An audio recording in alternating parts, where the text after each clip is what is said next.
Throughout history, humanity has searched for divine truth. Some have sought it through peace and self-discipline, others through conquest, coercion, or fear. But the Torah offers something revolutionary, a worldview where moral clarity and respect coexist, where life is sacred, and where belief must be chosen, not imposed. This isn't just a code of conduct. It is a divine blueprint that teaches us when to respect others' paths and when to stand firmly against injustice and destruction. King Solomon, the wisdom of boundaries. King Solomon's reign was a time of unparalleled wisdom and discernment. When offered anything by God, Solomon asked only for this. So, give your servant a discerning heart to govern your people and to distinguish between right and wrong. 1 Kings 3 verse 9. His wisdom became legendary. While some criticized his tolerance of foreign worship, 1 Kings 11 verses 1-8, it was never meant to compromise the sanctity of Judaism. It was a test of coexistence.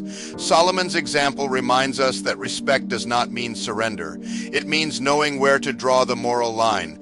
Abraham's covenant. Why Jews were chosen? Before Abraham, the tradition teaches, God offered his covenant to every nation. Each one refused, seeking to modify or soften the terms. Only Abraham said yes with no conditions. As God said, "For I have chosen him, so that he will direct his children and his household, to keep the way of the Lord by doing what is right and just." Genesis 18 verse 19. This marked a turning point, not a declaration of superiority, but a commission of responsibility. The Jewish people were chosen to uphold truth and justice in the world and to become a light for the nations. Isaiah 49 verse 6, not their judges.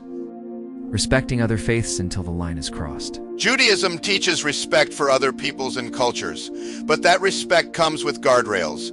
Any faith built on goodness, justice, and reverence for life has dignity.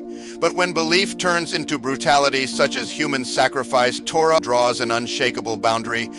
They even burned their sons and daughters in the fire as sacrifices, something I did not command, nor did it enter my mind. Jeremiah 7 verse 31. Do not give any of your children to be sacrificed to Molech. Leviticus 18 verse 21.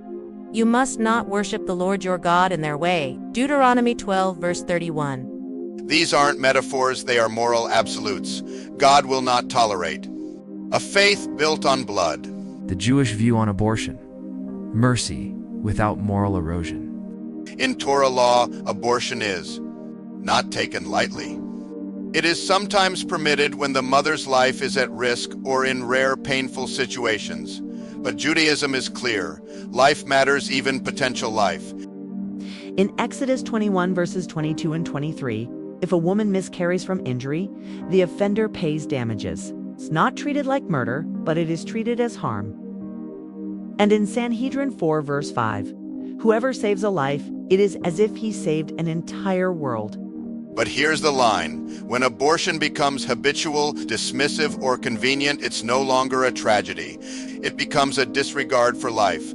One abortion may involve mercy. Repeated abortions, with no reflection or reverence, cross a threshold of moral accountability. Do not stand idly by while your neighbor's blood is shed. Leviticus 19 verse 16.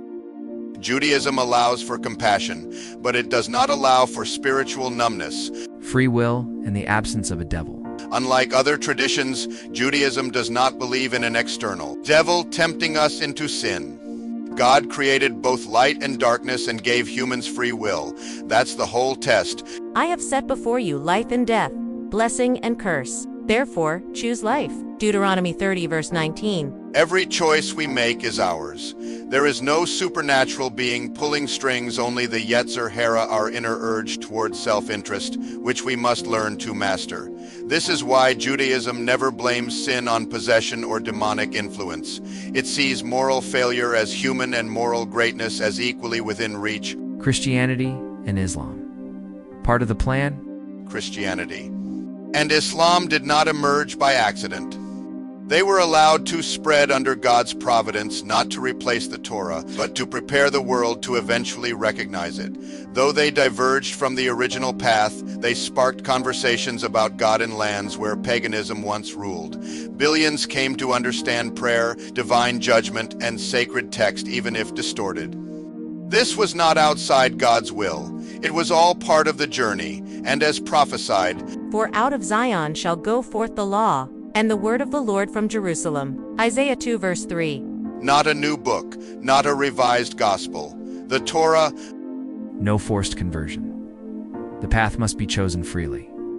Judaism does not evangelize. It does not convert by sword or shame. Unlike faiths that preach to outsiders, Judaism calls out only to its own those born into the covenant, and those who choose to join through their own initiative. Even Yeshua, in the earliest accounts, directed his message to his own people. The idea of missionizing outsiders came later, and it was never part of Torah's plan. The prophet's vision was not a world conquered by Torah, but a world drawn to it. The 7 Noahide Laws, a shared moral ground. While Torah's 613 commandments are for Jews, the Talmud teaches that all nations are bound by 7 universal laws given to Noah and his descendants. 1. Do not murder. 2. Do not steal. 3. Do not worship idols. 4. Do not commit sexual immorality. 5. Do not blaspheme God. 6. Do not eat the limb of a living animal. 7. Establish systems of justice. Any nation or person who follows these is seen as righteous. This is how Judaism honors difference without abandoning truth. The temple, the holiness that must remain untouched. I mentioned something essential, the spiritual violation of placing false gods inside the temple. It wasn't just political betrayal. It was defilement of holiness.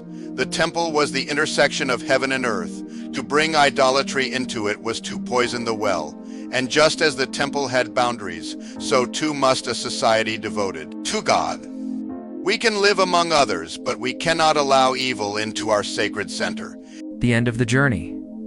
A world drawn to Torah. One day, all people will be led, not forced, to Torah. It will not be by guilt, fear, or conquest. It will be because the light becomes irresistible. And the earth will be filled with the knowledge of the Lord as the waters cover the sea. Isaiah 11 verse 9. Not everyone will become Jewish, but everyone will honor life, respect justice, and recognize that the foundation of it all was there from the beginning. 5 books, inscribed with divine fire. Faith must be chosen, life must be protected, and truth must be lived. This is not just a belief, it's a call, and I, through my voice, am answering it.